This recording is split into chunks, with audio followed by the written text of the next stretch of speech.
Hello बच्चों, स्वागत है आप सबका एक बार फिर से बोर्ड एग्जाम स्टडी में। फाइनली बच्चों, आप लोग का क्लास 12 जुलाई मंथली एग्जाम का ओरिजिनल क्वेश्चन पेपर लेकर के आ गए हैं, क्योंकि आप सभी का डिमांड था कि सर जैसे आप पॉलिटिकल साइंस का ओरिजिनल क्वेश्चन पेपर हम लोग को प्रोवाइड किए थे, उसी तरह का ज्योग्राफी का कीजिए। तो फाइनली आप लोग को ओरिजिनल क्वेश्चन पेपर लेकर के आ गए हैं, क्योंकि यूट्यूब पर बहुत सारे वीडियो अपलोडेड है, जबकि सभी जो आपको फेक मिलेंगे, लेकिन ये अभी आपको ओरिजिनल क्वेश्चन पेपर लेकर के आ गए। इसमें देख पा रहे हैं, अगर आप पेपर दे दिए हैं तो इसका आंसर की वो आप लोग जो है मिला लीजिए कि आपका कितना क्वेश्चन जो आप खुद से यानी सॉल्व कर पाए, या अगर आपका पेपर नहीं हुआ है बच्चों तो इसको 2 से 3 बार अच्छे से रिवाइज कर लीजिए, या इसको मिला करके आप जो आंसर की नोट करके लेके चले जाइए, आप जाकर के छाप दीजिएगा। सेम टू सेम आपको हुबहू यही क्वेश्चन पेपर है। और देख लीजिए, देखिए ये आपका सारा इंस्ट्रक्शन वगैरह सारा चीज़ दिया हुआ है, ये सब जानते हैं। और आपको इसमें प्रश्नों की संख्या जो मिलेंगे बच्चों, इसमें 30 मिलेंगे। कितने क्वेश्चन मिलेंगे इसमें?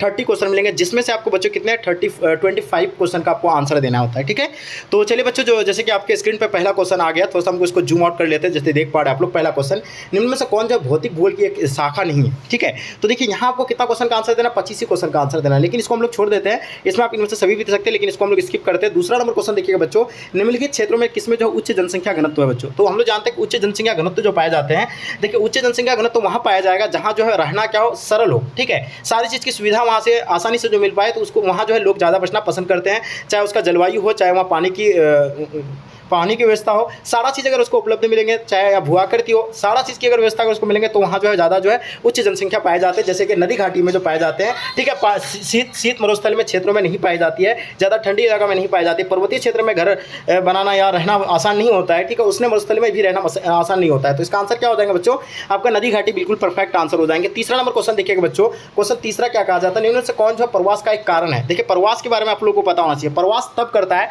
जब उसको क्या होता है, बेरोजगारी की स्थिति का हो जाता है। जब रोजगार नहीं मिलता है तो क्या करते हैं लोग, अक्सर देखिएगा कि गांव से लोग जो है क्या शहर की ओर पलायन करता है। क्यों करता है? क्योंकि उसको वहाँ क्या है कि रोजगार जो है नहीं मिल पाता प्रॉपर जो है गांव में, और वो अपने रोजगार के तलाश में जो बच्चों शहर की ओर जो है क्या करते हैं, प्रवास करते हैं। तो बेरोजगारी भी इसका महत्वपूर्ण अंग रखेंगे। उसका विषम जलवायु, जहाँ का जलवायु अगर अच्छा नहीं होगा तो वहाँ भी जो है लोग बसना पसंद नहीं करते हैं, है ना। युद्ध, अगर कहीं अगर वार अगर हो रहा है, बार बार युद्ध हो रहा है, तो उस जगह भी लोग जो बसना पसंद नहीं करेंगे बच्चों। तो इसका आंसर क्या हो जाएगा आपका, यानी इनमें से सभी हो जाएगा, यानी ऑप्शन आपका डी जो बच्चे दिया बिल्कुल सही आंसर होगा। क्वेश्चन देखिएगा 4 नंबर क्वेश्चन बच्चों आपके स्क्रीन पे, धरावी मलिन बस्ती किस प्रकार का किस महानगर में स्थित है। देखिए धरावी मलिन बस्ती जो एशिया का सबसे बड़ा जो है धरावी जो है मलिन बस्ती माना जाता है, और वो कौन सा महानगर में बच्चों, तो हम लोग जानते हैं कि वो मुंबई में है। मुंबई में का सबसे बड़ा जो है बच्चों ये धरावी जो मलिन बस्ती है मुंबई में है। ठीक है, ये चीज़ आपको याद रखना, जो एशिया का सबसे बड़ा जो है धरावी मलिन बस्ती माना जाता है। ठीक है, चलिए आगे देखिए क्वेश्चन नंबर 5 देखिएगा बच्चों, जो आपके स्क्रीन पे आपको देख पा रहे हैं 5 नंबर क्वेश्चन, टोक्यो मेगानगर किस देश में है। देखिए इसमें से आपको बहुत आसानी तरीके से मैंने इसका पिछले क्लास में भी आपको एक्सप्लेनेशन करके बताया था, लेकिन ये आपको क्वेश्चन पेपर है, यहाँ ज़्यादा आपको एक्सप्लेन नहीं करेंगे। क्या बताए थे जे, यहाँ आपको याद रखने का सबसे आसान क्या बताए थे कि देखिए जापान का राजधानी कहाँ है, टोक्यो। जो टोक्यो सो टोक्यो और कभी ना टोक्यो, इस तरह करके आप जो है कुछ ट्रिकी से जब आप याद रखेंगे तो बच्चों कभी आप भूल नहीं पाइएगा। तो इसका आंसर क्या हो जाएगा बच्चों, टोक्यो मेगानगर जो किस देश में स्थित है बच्चों, तो वो जापान में स्थित है। तो इसका आंसर आप लोग का क्या हो जाएगा, सी परफेक्ट आंसर हो जाएंगे। ठीक है, चलिए आगे देखिएगा क्वेश्चन नंबर 6 देखिएगा बच्चों, कौन सा आयु वर्ग जो है कार्यशील जनसंख्या को जो है दर्शाता है। देखिए कार्यशील जनसंख्या को दर्शाता है जो है कौन सा आयु, 15 से लेकर 59 वर्ष तक के जो आयु के वर्ग के में जितने सारे लोग आएंगे वो क्या आ जाएगा, कार्यशील के अंतर्गत आएंगे। ठीक है, जहां तक के देश में ये योगदान देते हैं। ठीक है, चलिए आगे देखिएगा बच्चों, क्वेश्चन नंबर 7 देखिएगा जो आपके स्क्रीन पे आ गया। मत्स्य पालन किस प्रकार की आर्थिक क्रियाकलाप है। देखिए मत्स्य उत्पादन आप लोगों को पता है, मैंने क्या बताया था, प्राइमरी आपका क्या सेकेंडरी एंड यानी तृतीय या चतुर्थ, ये जो आपका यानी क्या सेक्टर है, जो यानी 4th यानी 5 सेक्टर में यानी डिवाइडेड है, जिसमें से यानी मत्स्य पालन जो मछली पालना जो होता है बच्चों, कौन सा क्रियाकलाप के अंतर्गत आता है, ये प्राथमिक आता है यानी प्राइमरी में आता है। और इसका आंसर आपका जो बच्चों ए जाएगा, बिल्कुल राइट आंसर हो जाएंगे। खेती करना हो जाएगा, है ना, मछली पालना हो जाएगा, खनन करना, ये सभी जो आ जाएगा आपका यानी प्राथमिक सेक्टर के अंतर्गत आएगा। ठीक है, आप देखिए क्वेश्चन नंबर 8 देखिए, कांगो बेसिन किस महादेश में स्थित है बच्चों। देखिए ये बहुत अच्छे से आपको समझना है। यहाँ इसको मैप के माध्यम से मैं जो पैड क्लास हम लोग की चल रही है उसमें मैंने मैप के माध्यम से आपको बताया था कि कांगो बेसिन जो है ये किस महादेश में स्थित है। कांगो बेसिन के बारे में मैंने बताया था। तो कांगो बच्चों ये कहाँ पे, अफ्रीका में। कहाँ पे बच्चों, अफ्रीका महाद्वीप में, महादेश में है। और ये चीज़ें आप लोग बिल्कुल अच्छे से नोट कर लीजिएगा। ठीक है, अगर आपको अच्छे से क्लास में अगर एक एक चीज़ों को अगर समझना है तो बच्चों आप जो है क्लास को ज्वाइन कीजिए। जो बोर्ड एग्जाम स्टडी एप्लीकेशन है जो प्ले स्टोर पर आपको मिल जाएंगे, वहाँ जाइए और उसको इंस्टॉल कीजिए और वहाँ जाकर के आप जो है कोर्स को परचेज कीजिए, आपको सारी चीज़ जो है एक्सप्लेनेशन के साथ आपको जो है समझाया जाएगा। ठीक है, अब देखिए बच्चों, आपके हम लोग देखते हैं 8 नंबर क्वेश्चन। आपको समझ में आ गया कि ये जो है कांगो बेसिन किस महादेश में, तो अफ्रीका में है।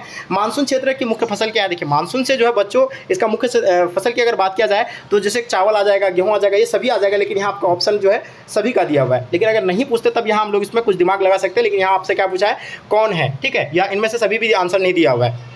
तो आप गेहूँ भी लगा सकते हैं, चावल भी लगा सकते हैं, लेकिन इसका परफेक्ट आंसर चावल होगा। ठीक है, चलिए, निम्न में से कौन एक पेय फसल है? देखिए पेय फसल किसको कहा जाता है? जिसको हम लोग पीते हैं, जो पीते हैं उसको पेय फसल उसको कहेंगे। जैसे कि चाय, कॉफी है ना, आपका क्या हो जाएगा, कोको, ये सभी जो आ जाएगा क्या आ जाएगा बच्चों, ये पेय फसल आ जाएंगे। ठीक है, चलिए आगे देखिए बच्चों, आपके स्क्रीन पे जूट किस प्रकार की फसल है बच्चों? ये तो बहुत ही आसान है। जूट से हम लोग क्या करते हैं, जो वस्त्र जो बनता है किससे बनता है, वो जूट से बनता है। तो ये आपका क्या हो जाएगा, रेशेदार फसल के अंतर्गत आ जाएगा। तो इसका बच्चों जो भी बच्चे आप लोग रेशेदार फसल दिए बिल्कुल सही है। दुग्ध व्यवसाय किस प्रकार की आर्थिक क्रिया में आते हैं? मैंने बताया था आपको, दूध जो दुग्ध व्यवसाय जो आता है ना, जो ये बिजनेस है दूध वाला, तो ये जो आता है बच्चों आपको प्राथमिक सेक्टर के अंतर्गत आता है, यानी प्राइमरी के अंतर्गत आता है। इसको आप लोग नोट कर लीजिएगा। आगे देखिएगा बच्चों, आपके स्क्रीन पे केसर का उत्पादन किस राज्य में होता है? भारत का सबसे ज्यादा केसर उत्पादन राज्य जो बच्चों कौन सा है, तो वो जम्मू कश्मीर है ना। बोलता है ना कि केसर जुबा केसरी, नहीं आप लोग एक एड आता होगा, आप लोग देखे होंगे, है ना। तो ये केसर के बारे में आपको पता होगा, ये सबसे ज़्यादा जो बच्चों कहाँ पे उत्पादन होता है, तो जम्मू कश्मीर में होता है ना। भारत के किन नगरों में मेट्रो ट्रेन सेवा कार्यरत नहीं है? मेट्रो ट्रेन कहाँ पे नहीं चलता है? तो मेट्रो ट्रेन, ये तो बहुत ही आसान क्वेश्चन है, हम लोग जानते हैं कि कोलकाता में चलता है, ठीक है, उसके बाद दिल्ली में भी चलता है, हैदराबाद में चलता है, लेकिन पटना में मेट्रो ट्रेन नहीं है अभी, और फिलहाल अभी बन रहा है, और कुछ ही सालों के अंतर्गत अपना पटना में भी देखने को मिलेंगे। ठीक है, चलिए, महबूबुल हक किस देश के निवासी थे बच्चों? एक भूगोल वेता थे, कौन?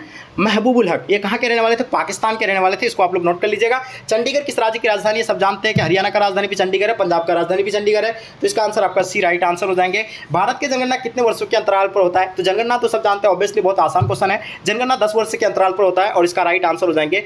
निम्नलिखित राज्य में से किसमें जो है चाय का उत्पादक होता है? तो चाय उत्पादन में जो है प्रथम स्थान पर कौन सा राज्य आता है बच्चों? ये चीज़ें आपको बिल्कुल नोट करना, असम आता है, और ये इसको नोट कर लीजिएगा। ठीक है, चलिए नेक्स्ट क्वेश्चन, किस राज्य में पूर्ण साक्षरता है? देखिए साक्षरता दर, भारत का सबसे ज़्यादा जो साक्षरता दर वाला राज्य जो है कौन सा बच्चों? वो केरल एक ऐसा राज्य है जहां पर जो है 90+, आपको बता रहे कितना, 90% प्लस जो बच्चे क्या है यहाँ साक्षरता दर जो सबसे ज्यादा बच्चों किसका है? केरल राज्य का है। ठीक है, चलिए आगे देखिए, पटना किस नदी के किनारे स्थित है? बहुत ही लड्डू वाला प्रश्न पूछ लिया आप लोगों को, तो गंगा नदी के किनारे बसा हुआ है, बहुत ही आसान क्वेश्चन है। चलिए देखिएगा, इनमें से जो कौन जो है अधात्विक प्रदूषित नदी है, सबसे ज्यादा जो है अत्यधिक प्रदूषित वाला नदी जो है बच्चों कौन सा है? तो भारत का यमुना नदी सबसे ज्यादा जो प्रदूषित नदी है ना, जो दिल्ली जो है बसा हुआ यमुना नदी के किनारे, आपको पता होगा। और पता है सबसे लंबा नदी जो बच्चों कौन सा है? गंगा नदी है, जो 2500 किलोमीटर तक है, लंबी है। ठीक है, चलिए आगे देखिएगा, बरौनी तेल शोध कारखाना किस राज्य में स्थित है? बहुत ही आसान क्वेश्चन है, लड्डू वाला पूछा है। तो बरौनी के बारे में कौन नहीं जानता? अपना बिहार में बरौनी, तो इसका आंसर आपका बरौनी बिहार हो जाएगा। ठीक है, भारत में अंतिम जनगणना कब हुई थी बच्चों? बहुत सब जानते हैं कि